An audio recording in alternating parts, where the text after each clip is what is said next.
Bonjour, mon ami en français. Bonjour, Joni.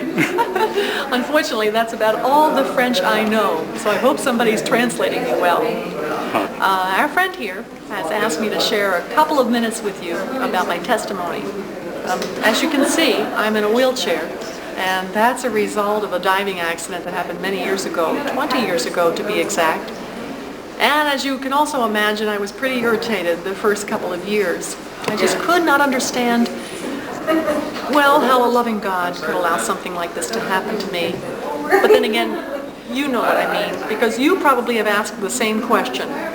You may not be in a wheelchair, but maybe you are frustrated with a difficult marriage, or your children are rebellious, or you are on the verge of real financial strain.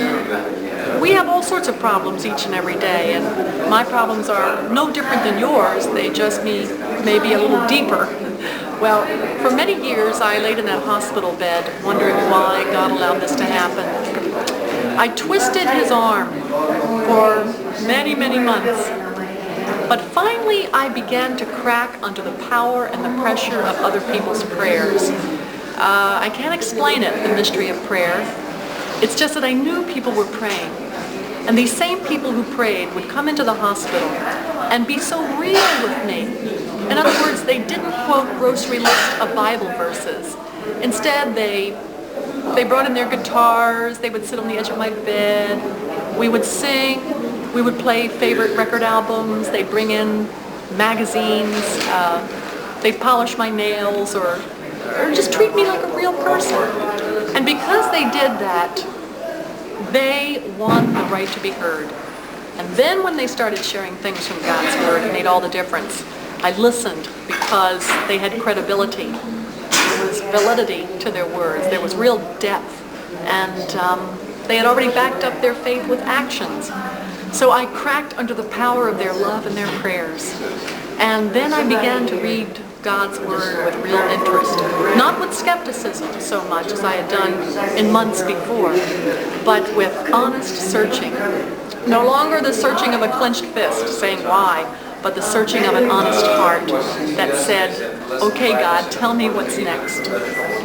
Well, I've just described for you in a couple of minutes what happened to me nearly 20 years ago. And in those 20 years since, I've learned so much more about the grace of God. I've learned that to accept a disability doesn't mean that you simply resign yourself to your problems. It doesn't mean that you submit yourself to your situation. To accept means to embrace the will of God, because we're told in Romans chapter 12 that God's will for us is good and it's acceptable and it's perfect.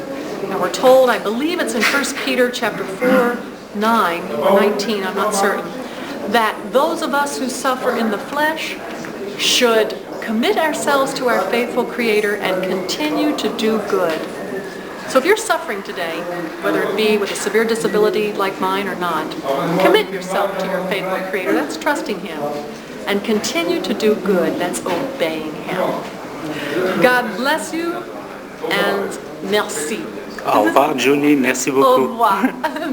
Merci beaucoup. Okay.